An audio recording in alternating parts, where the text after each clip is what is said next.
Hello friends, দই বড়া বানাবো কালকে। তো আজকে আমি সেই মশলাগুলোকে ভেজে গুঁড়ো করে রাখবো। এটা হচ্ছে জিরে আছে, এটাকে একটু ভাজা হয়ে গেছে। এবার এটাকে মিক্সিতে গুঁড়ো করব। এইভাবে ধনেটাও করব। তো আমি ভাবলাম যে মশলাগুলো আজকে বানিয়ে রাখলে কালকে আমার সুবিধা হবে বানাতে। জিরেটা ভাজা হয়ে গেছে, এবার এটাকে পাউডার করব। জিরেটা গুঁড়ো হয়ে গেছে, এবার এটাকে আমি ঢেলে নিচ্ছি একটা ডিবেতে, কেন নাহলে গন্ধটা বেরিয়ে যাবে। ভাজা জিরের গন্ধ খুব সুন্দর হয়। যারা রান্না করে তারা তো সবাই জানো। তো আমি তাও ভাবলাম একবার ভিডিওটা দেখাই কী কী লাগে, কীভাবে আমি করছি। রান্না করতে তো সবাই জানে, কিন্তু এক একজন এক এক রকমভাবে করে। জিরে গুঁড়োটা তো হয়ে গেল, এবার ধনেটাকে ভাজছি। ভাজা হয়ে গেছে, এটা অনেকক্ষণ ধরে ভাজছি আমি। এবার এটাকে গুঁড়ো করব। জিরে গুঁড়ো, লঙ্কা গুঁড়ো আর ধনে গুঁড়ো লাগে। তো লঙ্কার আমি গুঁড়ো আনিয়েছি কিনে, ওটা আর গুঁড়ো করছি না। ধনেটা গুঁড়ো করে নিয়েছি। এবার এই ডিবেটার মধ্যে ঢেলে রেখে দেবো। এটা ঢেলে এটাকে বন্ধ করে রেখে দেবো। এখানে গরম জল হচ্ছে। তেঁতুলের চাটনি বানাবো আমি দই বড়াতে দেওয়ার জন্য। সেইটার রেসিপিটাও দেখাচ্ছি আমি। এখানে বাটিতে তেঁতুল রেখেছি।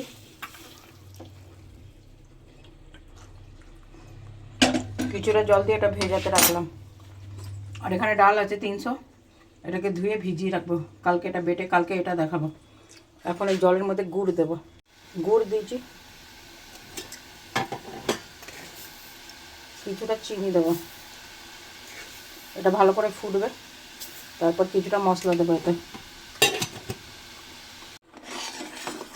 গুড় আছে বলে এতটা কালো হয়েছে এটা। এটা যদি চিনি থাকতো তো এতটা মানে একটু সাদা হতো, এতটা লাল হতো না। এর মধ্যে আমি নুন, হলুদ আর একটু গুঁড়ো লঙ্কা দিয়ে দিলাম। আর তেঁতুলটা ভিজিয়ে রেখেছিলাম, ওর পাল্পটা এর মধ্যে দিয়ে দিলাম। এবার এটাকে ভালো করে ফোটালে চাটনিটা রেডি হয়ে যাবে। চাটনিটা হয়ে গেছে, এবার এটাকে ঢেলে রেখে দেবো। আমার আজকে মশলা আর চাটনি বানানো হয়ে গেছে, কালকে বড়াটা বানাবো। আমি কিভাবে দইটা জমাই সেটা আমি দেখাচ্ছি ভিডিওতে। দুধটা গরম আছে, মানে এতটা গরম করতে হবে যাতে আমি আঙুলটা ডুবিয়ে রাখতে পারি। এখানে কিছুটা দই আছে, আমি এর মধ্যে গরম দুধ কিছুটা দেব।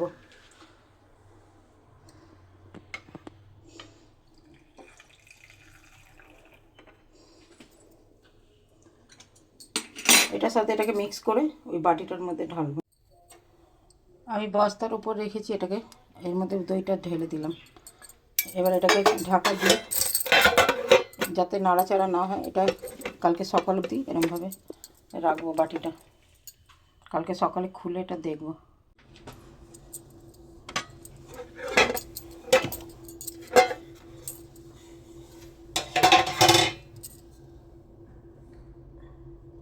দইটা জমে গেছে, সবাই দেখো।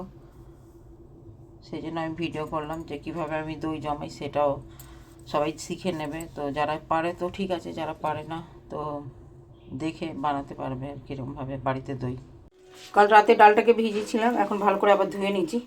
এবার এই ছোটো মিক্সির জারে এটাকে বাটবো, পুরোটা মিহি করে বাটবো। ডালটা বাটা হয়ে গেছে, এটাকে ভালো করে ফেটিয়েছি। আর এখানে কড়াইতে তেল দিয়েছি, এটা বড়াটা বানাবো। আর এখানে জল গরম বসিয়েছি, জলটা ফুটবে। আর এর মধ্যে নুন দিয়ে দিলাম। ডালটার মধ্যে কোনো নুন কিছু দিইনি। অনেকে অনেক রকমভাবে করে দই বড়া, তো আমি কিভাবে বাড়িতে বানাই সেটাই শেয়ার করছি। এটা ফুটলে এই জলটা নিভিয়ে দেবো। আর এখানে বড়াগুলো ভাজবো। বড়াটা ভাজা হবে কিন্তু লাল হবে না। তেলটা আর একটু গরম হয়ে যাক, দিয়ে তারপর আমি দেখাচ্ছি। বড়াগুলো ভাজছি, এবার এটাকে উল্টে দেবো। ফুলেছে সবগুলো। যার যেরকম শেপ দেওয়ার ইচ্ছা সেরকম দিতে পারে, তো আমার এটাই সুবিধে।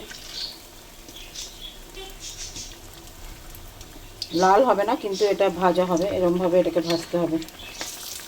আর এটা ভাজা হয়ে গেলে এই গরম জলের মধ্যে আমি এগুলোকে দেব।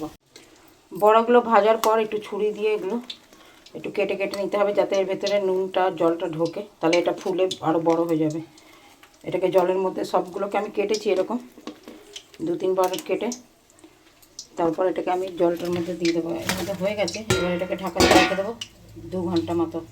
তারপর বার করে এটা আমি সব মিক্স করব দইয়ের সাথে। কিছুটা দই বড়া বানিয়ে আমি দেখাচ্ছি, বাকিটা পরে বানাবো। তো এটা আমার ছেলে টিফিনে নিয়ে যাবে, সেই জন্য 2 ঘন্টা হয়ে গেছে। বড়াগুলোকে হাতে করে চিপে এবার এই দইটার মধ্যে দিলাম, দইটা ফেটিয়ে দিয়েছি। এবার এর মধ্যে আরও কী কী দেবো সেটা কিছুটা বানিয়ে আমি দেখিয়ে দিচ্ছি আর কি। জায়গাটা মানে ছোট হয়ে গেছে, দেখা যাক আমি কী করি। এটাকে অন্য বাটিতে দিতে হবে। এটা ধনে গুঁড়ো আছে, গুঁড়ো লঙ্কা, আর এটা জিরে গুঁড়ো, এটা মিষ্টি চাটনি তেঁতুলের, আর এটা দই বড়া। এর মধ্যে সব একে একে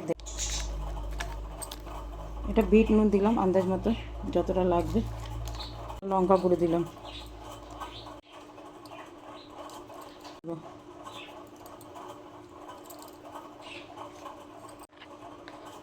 আর এটা মিষ্টি চাটনি, যে যেরকম খায় সেই হিসাবে। ঝুড়ি ভেজে দেবো।